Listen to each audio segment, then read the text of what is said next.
Alright, so, welcome back. Tomb of Annihilation. We're gonna see what the first actual mission has in store for us. I don't know what these guys are all about or why they have hammer and anvil going on here. Oh, nice, we actually get to read about some of these guys. There you go. I hope your D&D lore's better than mine, because I don't know what half this stuff is either. Artist Simber, because I was about to call him Climber, but there's no L. A former member of the Harpers. They popped up in Neverwinter Nights 2, I think, as a plot thing, but I only played a bit of that. The only successful D&D game I ever finished in the video game world would have been Neverwinter Nights 1. Played a little bit of Baldur's Gate 1, never really played any of 2.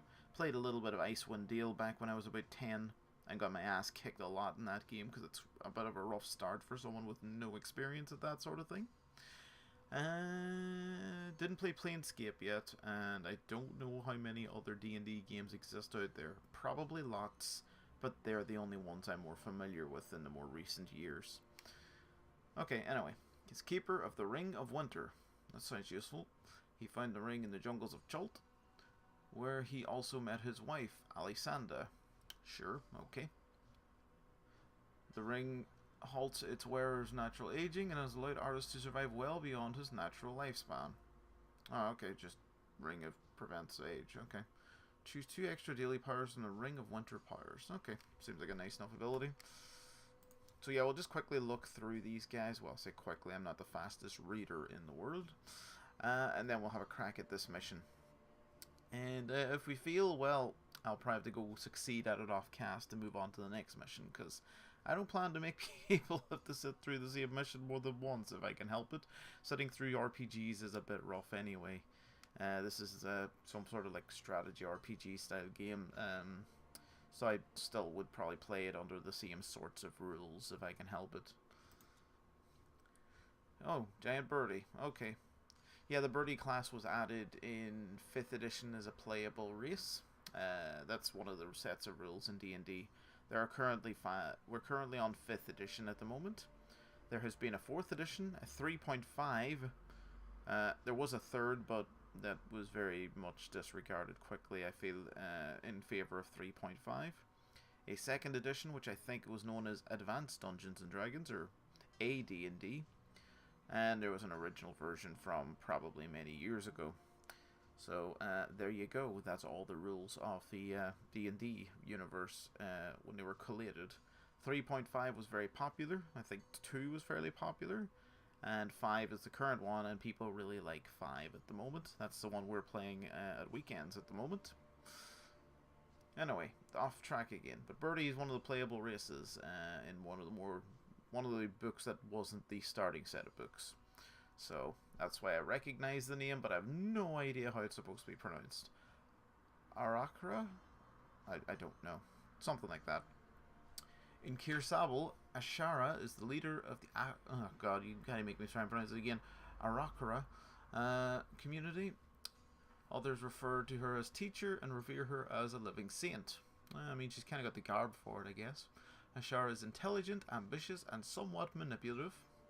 Fair enough, I can't argue with most of those. But never cruel or insensitive. Now, I doubt that in particular. I would say, you know, everyone's human, but not in D&D. Besides her leadership duties, Ashara is a powerful mage capable of handling even the most complex of spells. Her special ability is flight. When moving, Ashara can pass through enemies and does not trigger traps unless she ends her move on a trapped square. Oh, that's good, so she can just fly over traps without actually triggering them unless she lands on them. Cool. Okay, so we got a wizard called Ashara. There's the Paladin, the Sariel. Sariel? I think it's Sariel. I looked up about these. They were in the 2nd and 3rd editions of D&D, but I don't think they're playable or anything in the current editions at the moment. So apparently they're like super rare, there's not very many of them and such. So the fact is, yeah, it's weird that one of these are in this, because I think this was meant to have come out around last year, which would have been like whenever the 5th rule set was about, so I don't know. I guess this game wasn't afraid of going back in their lore and picking out a race that's a bit more different or interesting. Dragonbait is a champion of good and Desarial, a race that originated on a distant world and whose members have long lives. Calm by nature, Dragonbait does not give the image of a dangerous foe, but once in combat, his training and precision make him a devastating adversary. At the start of a Dragonbait's hero phase, you may end one condition on Dragonbait before he activates. That's very non-specific, but okay. Thank you. Nice to have a paladin always. This is a tabaxi bard. The tabaxi are essentially cat people. That's it. They're just cat people. And this one's called Birdsong. Isn't that nice? A cat people called Birdsong. And it's a bard. Okay. Birdsong, a cunning young tabaxi bard, learned to defend herself while enslaved by the Yuan-ti. Proficient at playing the lute, Birdsong discovered her potential as a bard when witnessing the effect her songs had on other slaves. Okay, I hope you used it to cheer them up and not make them sad. After her escape, she became one of the greatest minstrels of Chult. She promised herself to one day get revenge on the Yuan-ti who destroyed her village. Hey, it's a My Village plot. You know that old RPG trope where someone's village gets destroyed and they swear revenge? They eventually usually succeed. I don't find too many of those stories where they don't actually get them back. And usually end whoever did it in the process. Or ordered it, normally. When stopping onto a trap square, Birdsong does not trigger the trap on a roll of 5 or higher. Is that like on a d20? Or is that just something else? Probably a reaction roll or something. Okay. So, she seems okay. And now finally you. He's just a druid. Kalasha? I guess it's Kalasha is how it's pronounced. If it's wrong, I'm sorry. I can't really figure out how to pronounce things. I know only English and people make shit up pretty weirdly in these D&D universe games. Okay, so Kawashi is a druid and a member of the Emerald Enclave base in Fort Bilarian. The druid travels with a... God, I genuinely don't know one. With a Veg Pygmy companion named Cupola. Cupola? Cupola? I don't know how to pronounce that. Cupola. A Chultan word that means walking weed. Man, I really wish you just called him walking weed instead. Kalasha often refers to his companion simply as weed. See, that there? That's why I like you, Kalasha. Your name's not the greatest, but at least you made life simple for everybody. They communicate with each other using their own unique sign language. Man, that must have took a while to figure out. Kalasha would like to rid the jungle of its undead menace, so that is why joining the party was so important for him. Okay. Kupale. Instead of attacking, you may summon Kalasha's ally Kupale. Kupale activates during Kalasha's villain phase. Okay, Well, that's the team. If you've shrugged really hard during all that, welcome to the club. Oh, I can craft nonsense. Okay.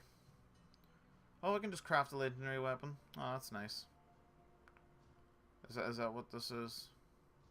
Ah, yeah, I see. Okay, so basically, because I got those packs and stuff already, or that DLC, that means it just gave me the ability to craft all the legendary shit right off the bat.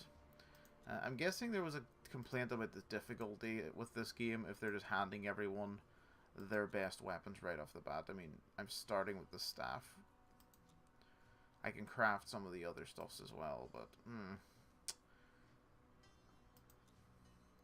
fair enough. Okay, I would have liked to probably played this without that sort of stuff, because I'm never big on the idea of running around with your legendary stuff to begin with.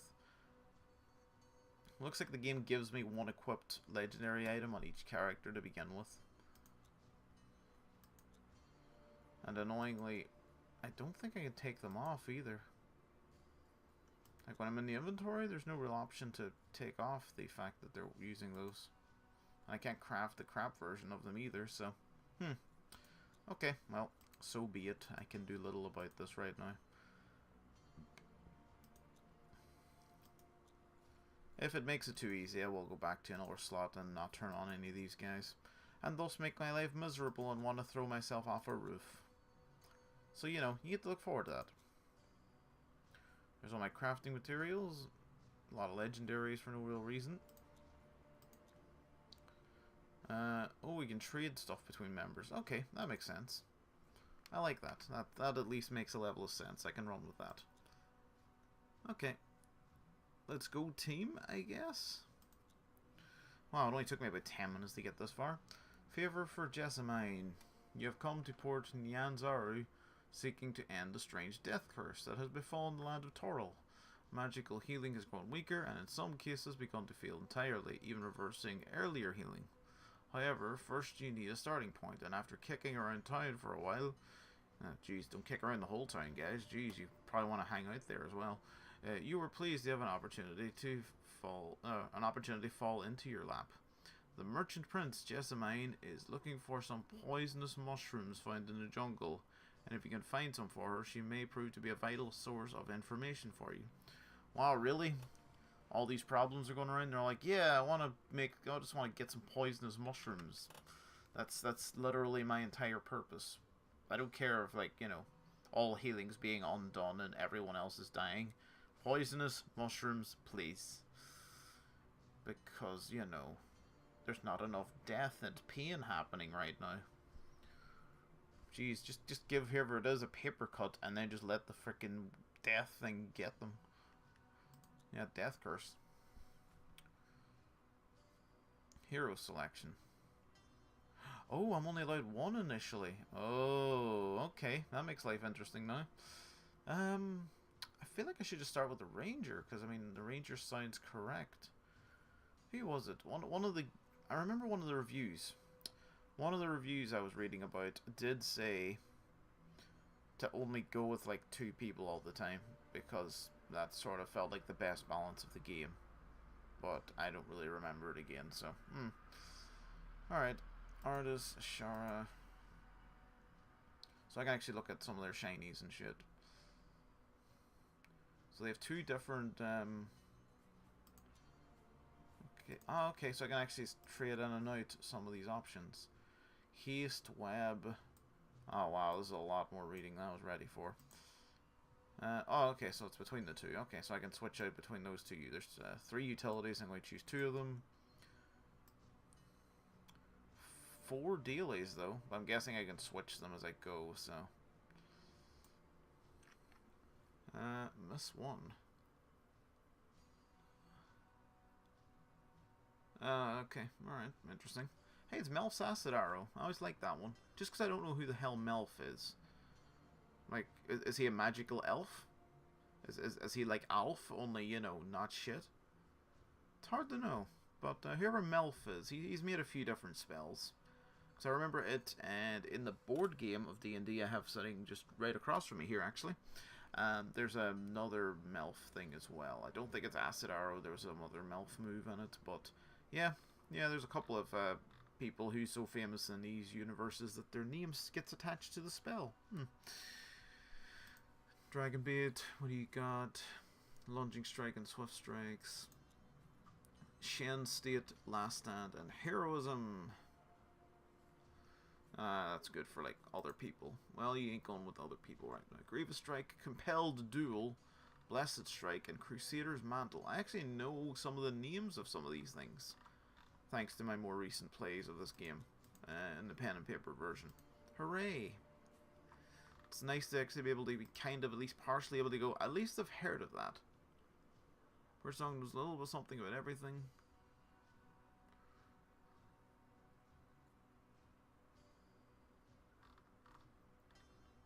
Seems somewhat pointless, but alright. Song of Rest. Okay, alright, so there's quite a bit going on in here. I'm not going to sit and read through all these right now. I'll do that in my own spare time. But a bit interesting. Add speed. Call lightning. Ape. Wild shape. Assumes the form of a savage ape. Okay, yeah, so that's a druid thing. They like to turn into animals. Quite often like bears and stuff, but sure, an ape, why not? Velociraptor wild shape. nice, he can become a Velociraptor. Why that wouldn't have been the default is anyone's guess, but thankfully, even though it's bottom of the list, that's what the game chose, and I'm like, yes. Yes, game. You chose correctly. Alright, artist it is. We'll keep life simple. I'll leave him with his default stuff, even though he's got a bunch of things. He's got 3 dailies for some reason. Okay. Anyway. To adventure. Though it's not going to be a very exciting one if I'm, you know, only running around with one person. Oh, wow. Okay. Hi. At least the text is big enough for me to read now. Iku. Alright, this should prove to be an easy task. Find the mushrooms, collect samples, and bring them back to Jessamine. Okay.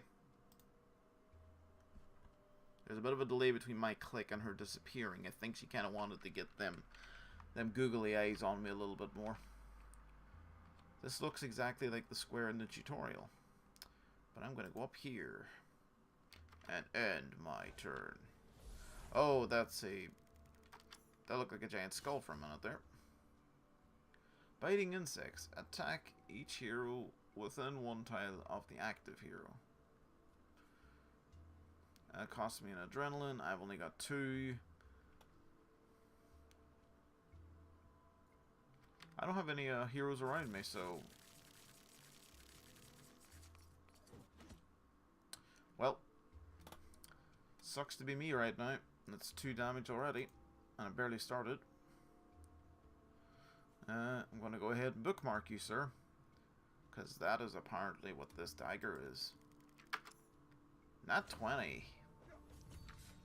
Critical hit. I also watched back my video from earlier. Achievements pop up for me, but they don't actually get captured. So that's good. I like that. That's a perfectly fine thing to have happen. I seem to be all glowy and magical and stuff, so that's kind of nice. So I'm going to go up here and end my turn. That looks like a set of vines. Oh, is this one of those puzzles? This is one of those puzzles. But those puzzles don't really have any indication of what they want me to do.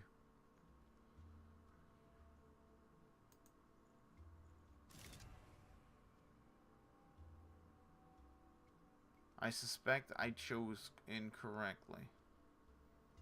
Welp, so be it. It's a trap!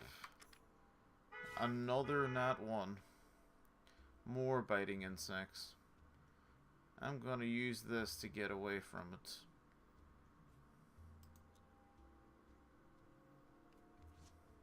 Good, you missed. What are these glowy red things? They don't look too friendly, but I don't know what they are. Lightning reflexes. Allows him to press his attack. Use after an alt willpower, or an at willpower. Gains disadvantage and immediately repeats the last at willpower used. Oh, okay, so I can try and swing again at a disadvantage. Disadvantage in D&D is where you roll your dice twice, and you have to take the worst result of the 2.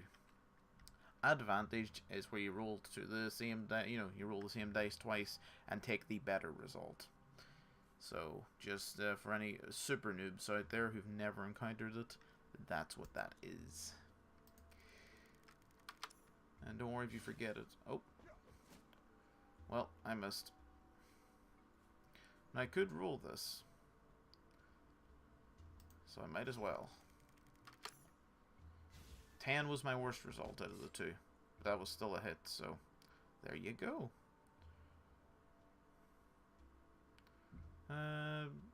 Move through enemies and traps for 1 turn. I guess I could use that to get through there, but I don't think I'd be able to come back then through, so it still defeats the point.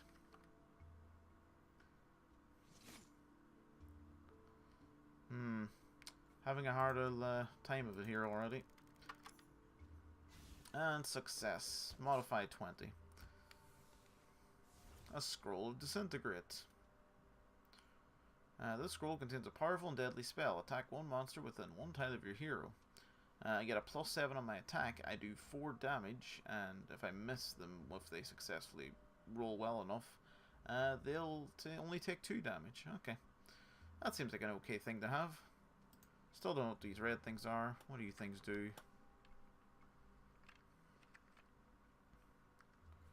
Do I attack them?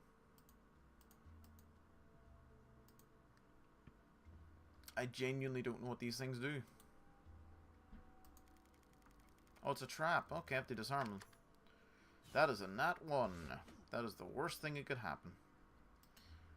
Man, my dice rolling is just on par today. Oh, here are the mushrooms that Jessamine wants. Now you have to hurry them, gather them up, and you're on your way. Although you should be wary, for these mushrooms can be deadly. Is that because I was told they were poisonous by any chance?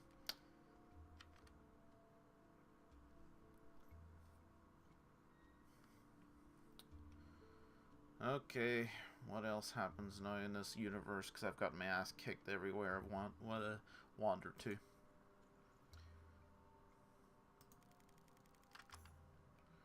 Okay, I successfully somethinged against that mushroom.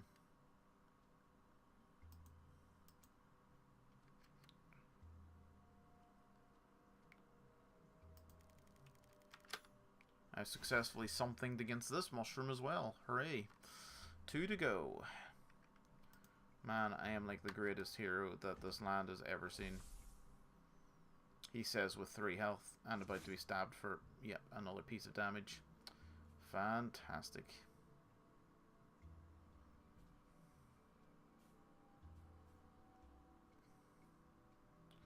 Well, I shouldn't use this, I feel, on myself.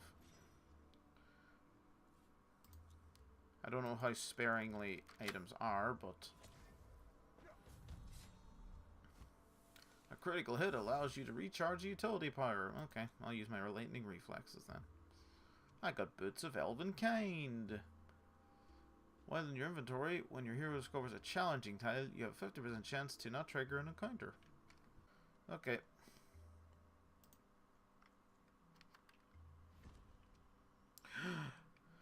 This could be the end of the mission, and then them potions I took earlier will be completely freaking pointless. As I was successful in stealing the mushroom. Hooray. And I'm wasting adrenaline because, you know, I nat 20'd earlier and apparently do nothing with it now. There we go. Mission completed. I said it was going to be easy. Let's bring those samples back. I barely survived that particular wander around. And that was the first mission. So there you go, I guess. Poisonous mushrooms hype. Spent more time looking at the characters than seeing these chests that they're going to taunt me with and not actually let me do anything with. Like, what's the point of showing me all these? Might as well just show me the one I actually got. Oh yeah, everyone's favorite. Showing up to see all this crap. Oh yeah, one uncommon citrine. Yeah, control yourself. And I won't even talk about Zalantar. Like, it's just like the superior form of tar. Why can't we put this in our cigarettes instead? Oh yeah, because they're trying to get rid of cigarettes. Level up. Now we can bring a second person along to die painfully. Yes. I reached level 3. Oh, look at that extra crap. Oh, look how common that is. And I unlocked a new hero slot, so that's good. Can drag more people around to get their ass killed. Hey, he killed 100% of the monsters. That's because he was the only one there. Alright, nice. Back to the map. And now I can see the next set. Oh, geez, maybe in a minute. They're heading me with hedge trimming. Jessamine is searching for information to help you in your quest to end the death curse, but in the meantime asks that you rid the nearby area of a tribe of pesky Vijep. I don't know how to pronounce that one again. I already had an attempt at it earlier, but don't feel as confident now that I've got a good idea I'm getting it wrong. It's like Vegapigmes, I guess? Vegapigmes, but I'm not sure if it's got a better way of being pronounced. So that is something I gotta go deal with. And there's a specific spell my wizard uses in the D&D campaign we're playing called Prestidigitation, but I'm really bad at pronouncing it. I keep fumbling on like the first syllable or two for some reason. Don't know why, but it's not the easiest word in the world, and I hate whoever the hell decided that's how it should be. Should have called it something easier, guys. Anyway, that is enough of that. Next I get another one, and then I get another slot and an uncommon chest. Oh, be still my beating heart. So that is something to look forward to. But yeah, I heard the RNG is a bit brutal in this, but I'm not being hit by encounters. I suspect that's probably the big killer in the classic mode. But I don't know if I'll try that one next time. I might wait till the time after that. It might be best to wait till I actually have a bit of a team before trying to handle unexpected nonsense like that. But we will have to find out at another point. But for now, there you go. Another run through this game. And thanks very much for tuning in. I will see you guys in the next one.